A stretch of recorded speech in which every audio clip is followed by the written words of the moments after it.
até um determinado câncer diagnosticado, mas com os meus 7 anos de idade eu virei para minha mãe: mãe, Deus vai me curar.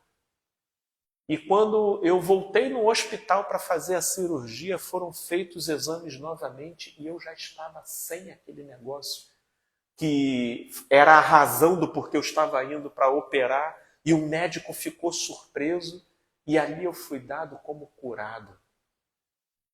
Mas, Felipe, foi eu chegar na minha adolescência. Eu lembro que um pastor chamou o grupo jovem para dar uma palavra, e a palavra que aquele pastor deu foi que masturbação levava para o inferno. Era coisa do diabo. E quem praticasse estaria servindo ao diabo. E aí você imagina, um cara adolescente, estava lá dentro da igreja, né, querendo, obviamente, seguir aquilo que estava sendo colocado, mas vivenciando nele mesmo uma turbulência hormonal que ele não conseguia frear. E aí entra o que? Romanos capítulo 7. Eu não conhecia o pecado até o dia que ele me foi apresentado. Né? O que Paulo diz, por exemplo, eu não sabia o que era cobiça até quando a lei virou para mim e diz: não cobiçarás. Quando a lei disse não cobiçarás, aí a cobiça explodiu dentro de mim. E aí eu percebi dentro de mim duas forças. Uma relativa àquela que queria seguir o que a lei estava colocando, mas outra que se tornava tremendamente mais intensa e provocadora justamente por conta da colocação da proibição. E aí levou Paulo a afirmar: aquilo que eu quero, eu não faço, mas o que eu não quero está sempre diante de mim. Né? Que é o que posteriormente a psicologia veio, obviamente, sofisticar com uma propriedade e com um vocabulário muito mais rico, que é sobre a ideia da repressão. Quanto mais você instiga o seu desejo com a proibição, mais ele cresce. Porque a melhor forma e o melhor caminho que nós temos de lidar com o nosso desejo é com o entendimento e o esclarecimento. Porque a proibição pode levar o tiro a sair pela culatra, levando a gente a neurotizar compulsivamente justamente aquilo que a gente gostaria de controlar na gente. Mas isso é uma maturação que a gente vai desenvolvendo com o tempo. O rapaz que me escreveu, o que aconteceu? Obviamente ele começou a se masturbar. Como ele entendeu, a partir daquela mensagem que o pastor deu, que isso era dialogar com o capiroto, começou a vir a culpa. Ele comeu o fruto lá do jardim do Éden e foi se esconder abaixo das árvores com vergonha, porque ele então começou a desenvolver um distanciamento de Deus. Aos 7 anos, ainda lá no jardim do Éden, ele tinha a sensação de estar com uma proximidade de Deus tal que aquilo que ele orava acontecia. Mas depois que foi incutido dentro dele uma lei, acentuou nele a percepção do quão falho, do quão imperfeito, do quanto que ele não conseguia controlar nele muitas coisas, e isso disparou nele uma culpa e uma sensação de dívida tal que ele nunca mais se viu na condição de ter que pedir nada para Deus, de poder pedir ou de poder lidar com Deus. Porque, por outro lado, a religião também incutiu essa ideia do Deus severo, que ajunta onde não espalhou e que colhe onde não plantou e que pune exemplarmente e de maneira rigorosa todos aqueles que colocam o pé fora da linha. E aí ele sepultou a espiritualidade dele. porque ele foi percebendo tanta coisa nele que ele não sabia controlar e nem frear, e nisso foi alimentando a ideia que isso o distanciava de Deus, que ele então se viu expulso do jardim do Éden, porém sem um repertório de significado e entendimento que o permitisse voltar. Porque voltar para ele é acentuar de maneira tão intensa as proibições que foram incutidas como condição sine qua non para o sujeito se relacionar com Deus, que se ele tenta voltar, ele fica mais compulsivo, mais tarado, mais intensamente neurotizado. Então ele foi preferindo se afastar, se distanciar, mas isso causa uma tristeza essencial nele, porque ele tem potencial para amar a Deus, mas esse potencial ainda não foi acessado, porque a única coisa que a religião ensinou a ele foi barganhar o favor divino com a moeda de troca do nosso bom comportamento. Então, se eu estou fazendo as coisas legais, se eu estou acertando, então eu estou tranquilo. E essa ideia de tranquilidade é acompanhada por uma expectativa de que a gente não vai sequer espirrar, tossir, né? Que a gente não vai ter uma cãibra, de que todas as contas vão ser pagas em dia. E é esse repertório primitivo dessa religiosidade pagã que pulsa dentro da nossa alma e que a religião dos homens procura explorar e alimentar para, com essa finalidade, poder controlar as pessoas, é que a gente não acessa o único potencial com verdadeira capacidade de nos amadurecer espiritualmente, que é o amor. Quando a gente entende que nós somos amados, para muito além do que a gente faz de certo ou de errado, quando a gente entende que a gente é amado, para muito além das coisas estarem dando certo ou errado, de a gente entender que nós estamos sendo amados, mesmo com a gente diante de um público, com esse público ovacionando a gente, ou quando a gente está preso numa cruz, com o público dizendo crucifica-o porque ele é um maldito. Jesus, ele ofertou essa maturidade para a gente. Quando veio aquela voz do céu e diz, este é o meu filho amado, a ele ouvi. Lá em João, no capítulo 13, o que Jesus vira para aquelas pessoas e diz? Essa voz foi para vocês. Essa voz não foi para mim. É porque vocês ainda estão nesse patamar de só acreditar, vendo e ouvindo. Mas essa voz não foi para mim. Não foi para mim, porque eu acredito no amor do meu Pai por mim. E aquilo que está se configurando como um caminho para eu percorrer, eu me submeto porque eu quero, porque eu creio que eu sou amado. Na verdade, eu sei que eu sou amado. Jesus sabia. Então, assim, independente da gente orar, estar lendo a Bíblia, estar fazendo as coisas certas, isso não quer dizer exatamente que também vai dar tudo certo. Sem dúvidas, sem dúvidas. E eu te perguntaria, até traria como uma questão, André, porque falar disso que nós estamos falando, isso levaria a gente a questionar o que é dar certo na vida. Dar certo é uma concepção. Dar certo é o quê? É poder pagar todas as contas? É poder não ter nenhum desconforto no físico? Né? O que é dar certo? Ou dar certo é a ampliação da confiança, mesmo no cenário mais contraditório que essa vida possa produzir. É isso que a gente tem que provocar em relação ao modo como a nossa espiritualidade em Deus está se desenvolvendo.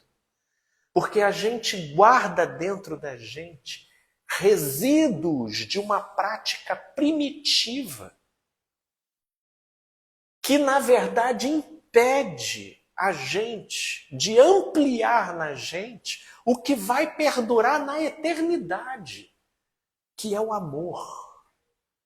Só o amor nos habilita a dizer como Paulo: antes eu era criança, pensava como criança e agia como tal. Hoje me tornei adulto e abandonei as coisas de criança. Porque antes eu precisava ler a Bíblia e frequentar a igreja para me sentir perto e digno de estar com Deus. Hoje, mesmo não fazendo essas coisas, eu sei que Deus está comigo.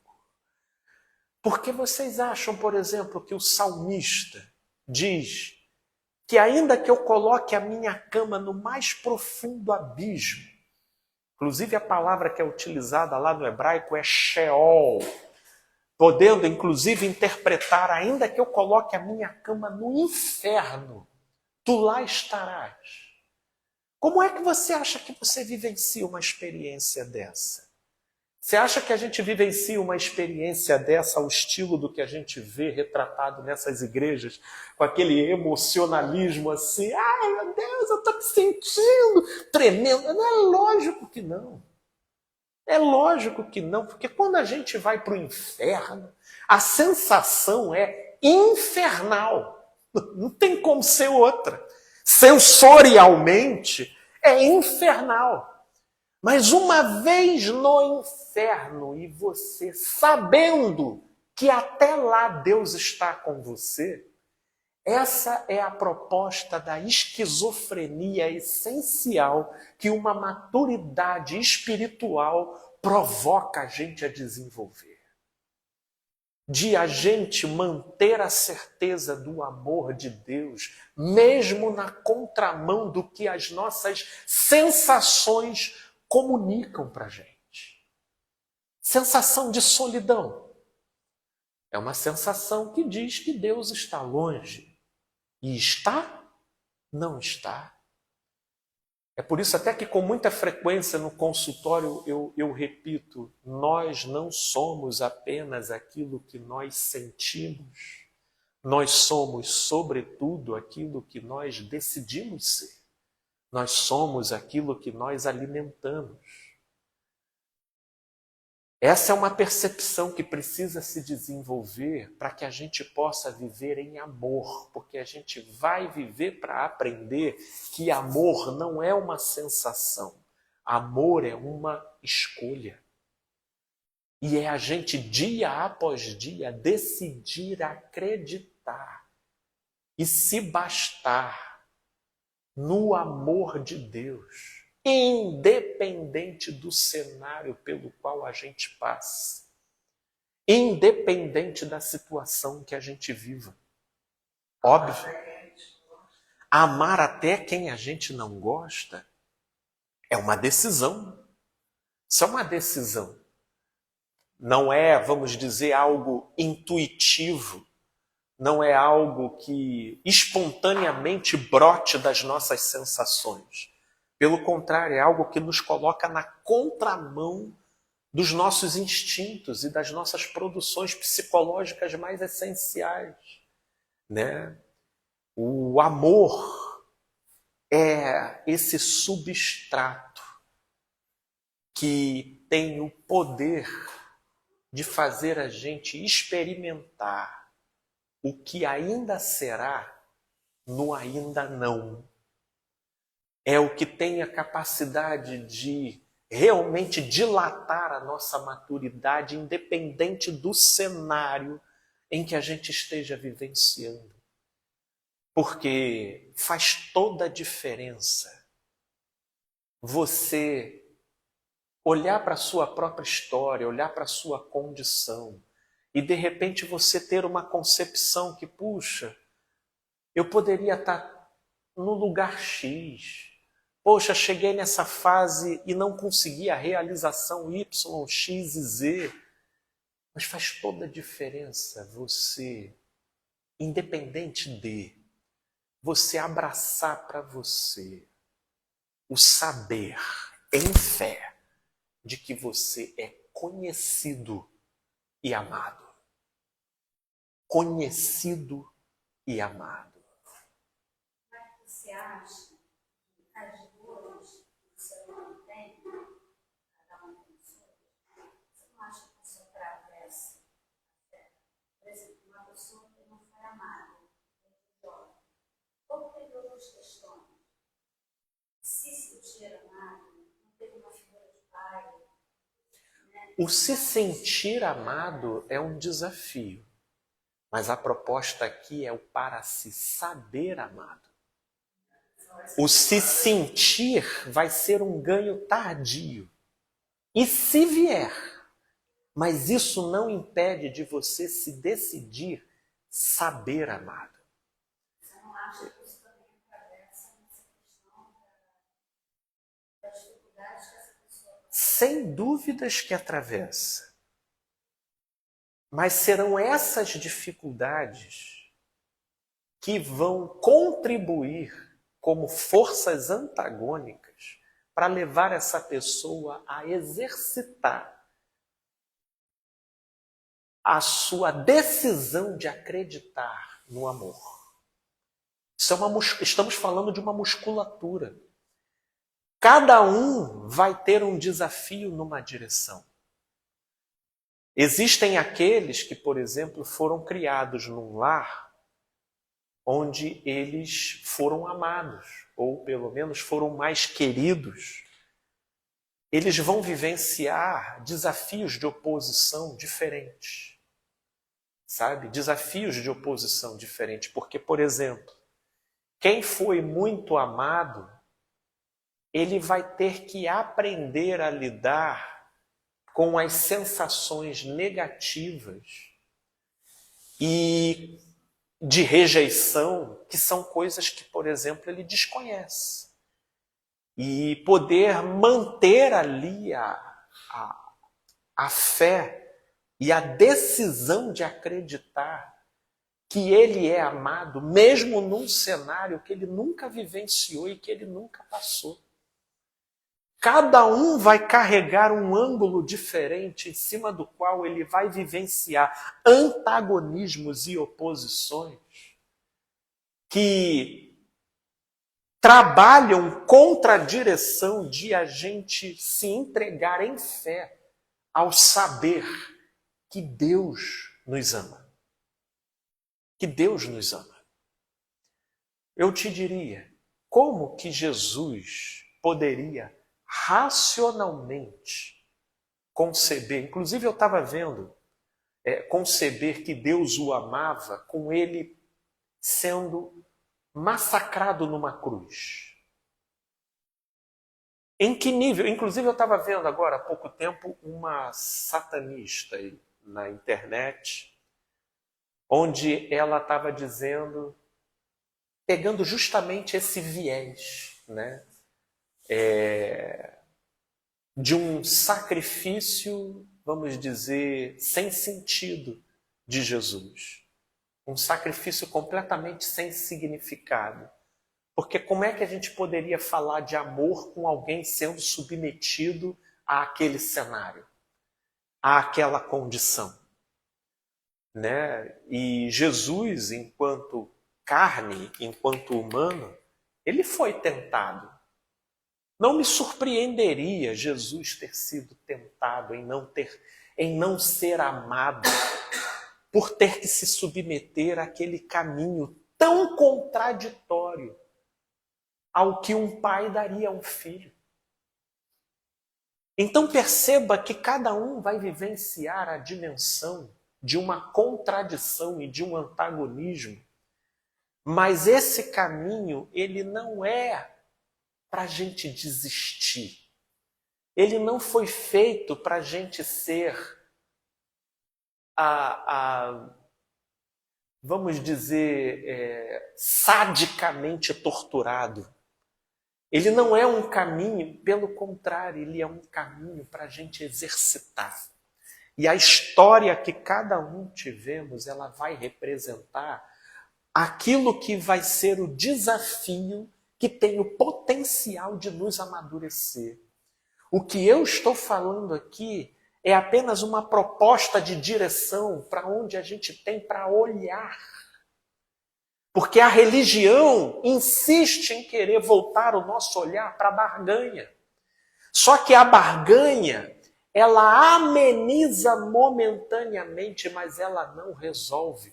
E ela trabalha contra a realidade, porque vai chegar um momento que a realidade vai seguir para uma direção e não vai ter bom comportamento, sacrifício, leitura de Bíblia, jejum, subida de monte, que vai mudar isso.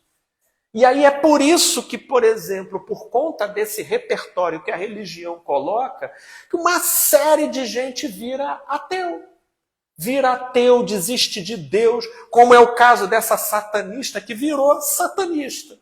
Aí ela estava vendo aí numa entrevista dela, ela dizendo, mas toda a minha família é de base cristã.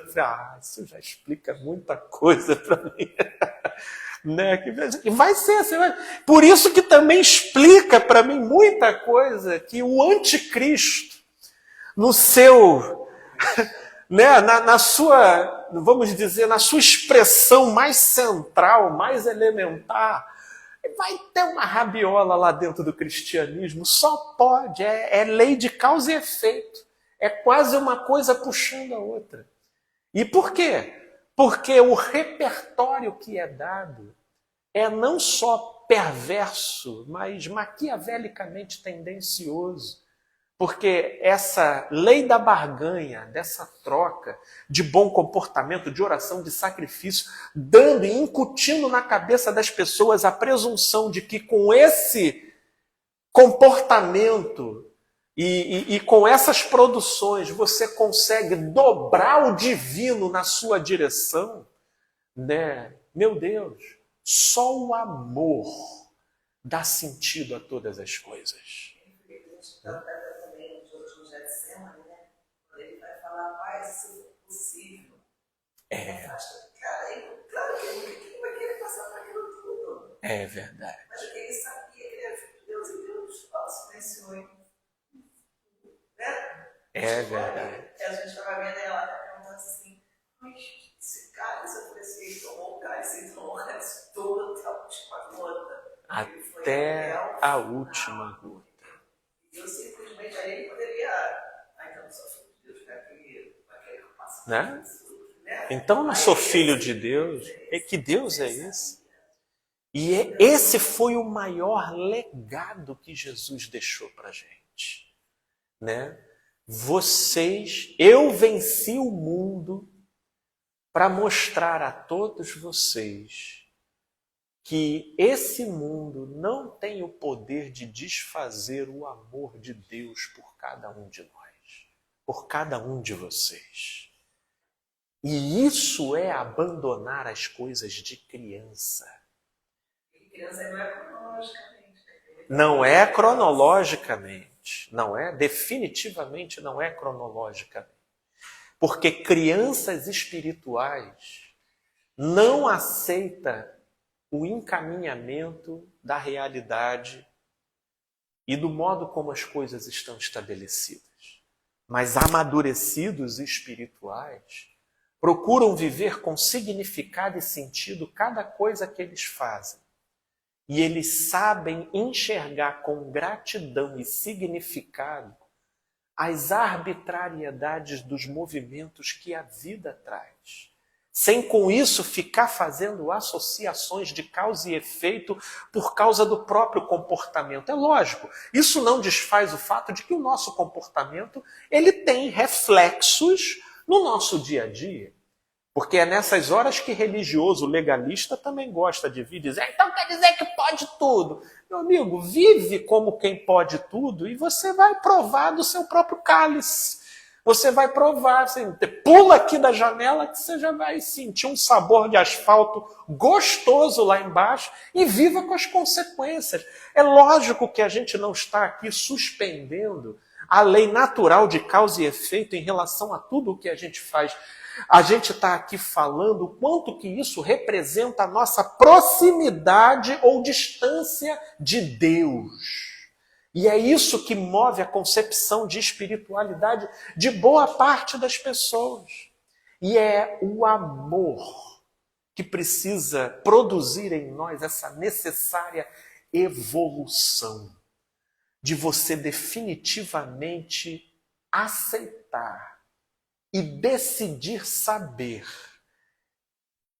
que nem a morte, nem a vida, nem principados, nem potestades, nem o presente, nem o porvir, nem a espada, nem a nudez, nem as tragédias da vida, nem criatura alguma, nada pode nos separar do amor de Deus em Cristo Jesus.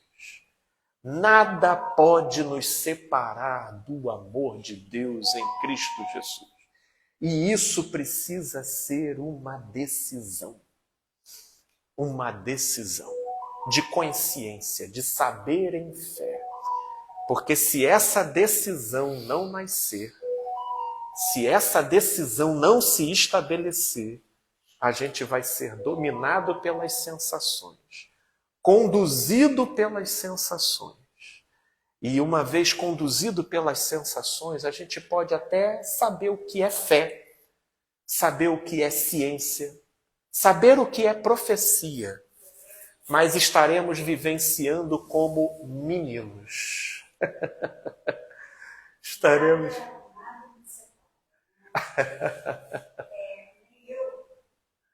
Nem o celular.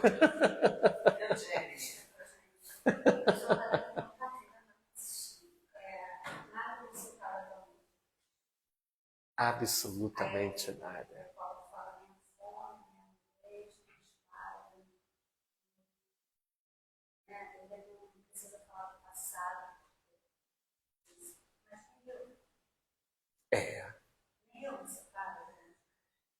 Essa é a questão que está sendo colocada aqui. Porque a grande pergunta é: você quer? A maioria de nós não quer se separar do amor de Cristo. A maioria de nós. Mas como conhecemos em parte, a única parte que nos foi apresentada é que existe condição para o amor de Cristo. E a condição está no nosso comportamento. A condição está naquilo que a gente tem a oferecer.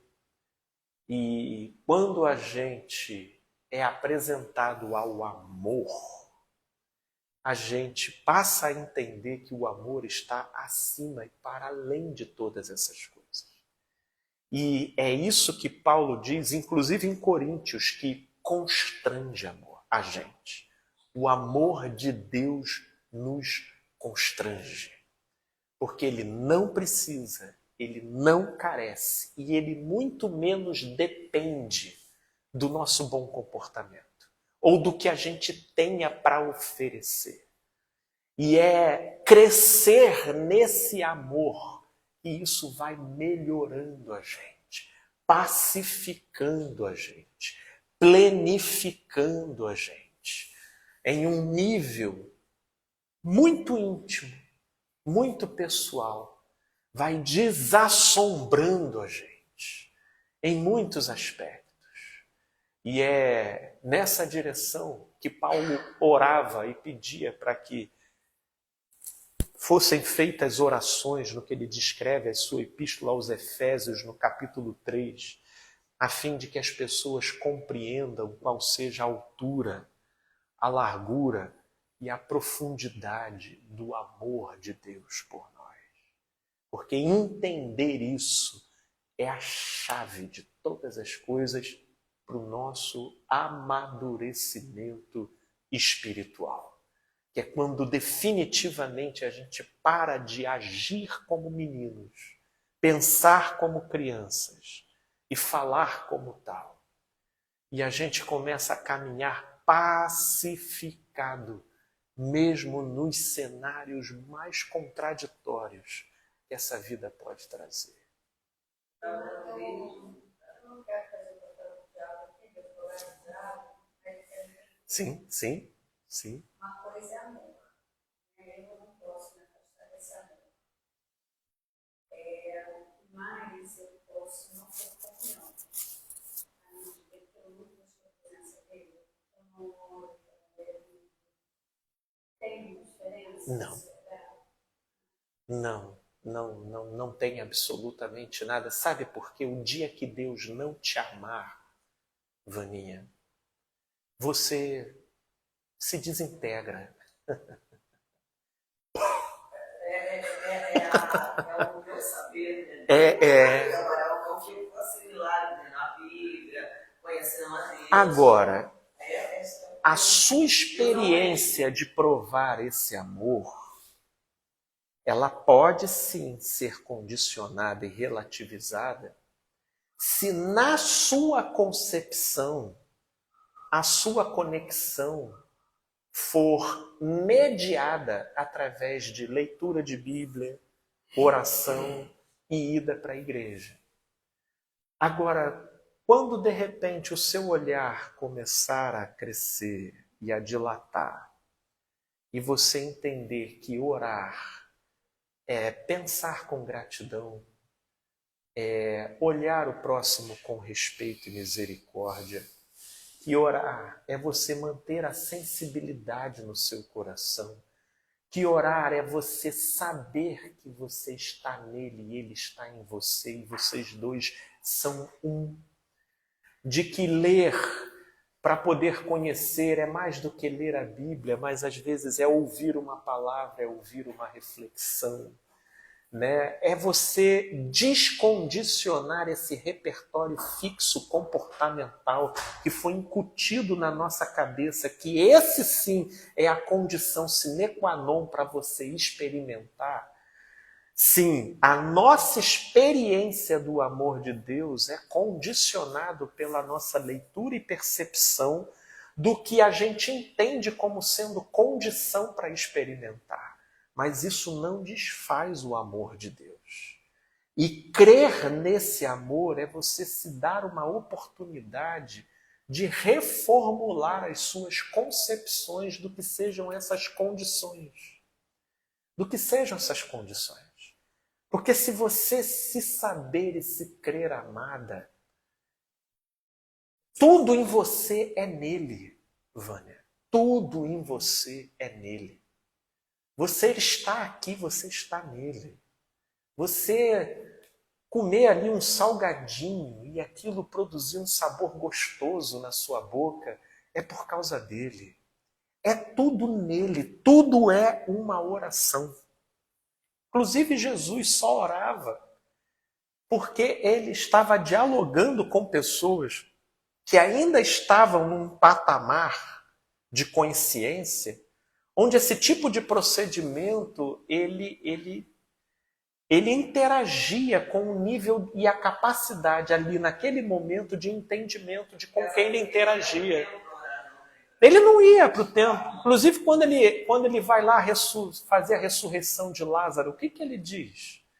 Pai, eu sei que tu me ouves, mas por causa desses aqui que me assistem, eu te peço. Era por causa deles que Jesus ele partia, mas Jesus e o Pai era um. Dorme com esse barulho. Você ora para quem você é um.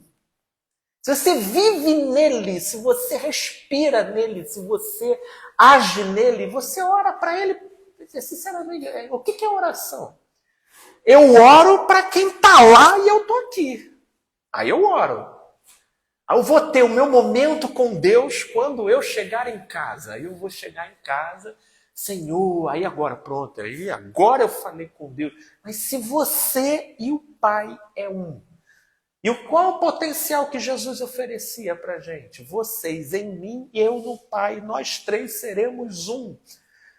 O amor promove essa fusão. Eu só oro para quem está fora de mim. Desculpa, gente, aqui quem está me ouvindo, isso não é para todos, não. É só para quem deva. E não estou dizendo, e muito menos querendo fazer doutrina aqui para não orar. Faça suas orações. Eu só estou dizendo que a concepção do que seja oração, do que a gente concebe como sendo orar. E no início, oração começa como uma liturgia de você parar, se ajoelhar e utilizar ali todo um vocabulário, uma fala direcionada para alguém. Mas quando o amor dilata essa percepção, orar significa e se torna sinônimo de viver, de respirar. Uma vida inteira a gente ouvindo, né, vendo essa passagem de Jesus, tudo isso que você falou aqui, eu nunca tinha parado para pensar nisso. Isso que ele está falando agora, que a gente tornou a oração da gente em algo sagrado. Então parece que é toda uma liturgia. Eu tenho que orar dessa forma para poder estar em conexão com Deus. Pô, cara, isso aí é muito... Começa assim. No início é assim. Você está o tempo inteiro com ele. O tempo todo. Você respira nele. Se você está no Pai está aí. Se você é mais semelhança de Deus, você está falando com ele o tempo todo. Com ele. Então não tem como você sair. Aquela vida fazer um culto. Você acorda Um culto. Cada gratidão que brota no seu coração, cada misericórdia que você vê uma pessoa padecendo, aquilo é uma oração em curso. Já não existe distância, já não existe barreira, o véu foi rasgado. O véu que determinava roupagem, liturgia, título, que designava quem especificamente e quando no ano ele poderia entrar no Santo dos Santos para poder ter aquela conexão. Aquele véu foi rasgado. Isso é muito simbólico, gente. O acesso é livre, o canal é banda larga agora, ultra. Você está conectado nele, pensou, já é. Só que assim, você não tem como ter essa percepção se você não vencer, primeiro, essa relação que a gente tem com o nosso próprio juiz interno e que a gente atribui o nosso juiz interno a Deus e que fica o tempo todo, a cada pensamento, e Deus vai ver isso, Deus não vai gostar, e Deus vai ver isso, como se essas coisas distanciassem a gente de Deus. E, meu Deus do céu, Deus nos ama. Ponto. Durma com esse barulho. Sem condição, né? Sem condição, é incondicional. Se eu fizer isso, eu vou É isso. Eu vou estar próximo. É isso. Fica doido com esse negócio. É porque a gente fala assim, Deus é amor, mas é bem sempre que a pessoa fala assim, Mas a justiça de Deus está no amor. Eu estava falando justamente a justiça de Deus está no amor, porque quando ele fala que como é que ele ama? Dando a vida. é né? isso. E aí, esse é um amor injusto, porque você daria a vida para uma pessoa que não merece, e na verdade ele dá a vida por todos. Ele escolheu o ABCD, ele deu a vida por ele. Sim. Aí a gente acha isso certo. No coração, eu humanamente pensando, não acho certo, não. Tá na Bíblia. O cara fez o que ele fez. Não, mas o que ele deu a vida por todos. É Deus, isso. olha o nível do amor, é um amor injusto. Sim. Falando, é um amor injusto. Então, quando a pessoa faz a justiça, mas a justiça de Deus é um amor também. É isso. A justiça de Deus é assimétrica com a nossa justiça. Né? Totalmente. Você quer comparar com Deus, ama, mas ele vai ter justiça, gente. Não é cair nessa justiça. É isso. Compara isso. Gente boa, eu vou fechar aqui com o pessoal do Instagram. Obrigado por vocês que estiveram presentes. Desculpa, eu vi que tiveram algumas interações, mas eu tenho dificuldade, eu acabo privilegiando as pessoas que estão aqui no presencial, mas Se você entender que foi benéfica a mensagem, curta, compartilhe. Que Deus te abençoe. Com a graça de Deus, até a próxima. Valeu, gente boa!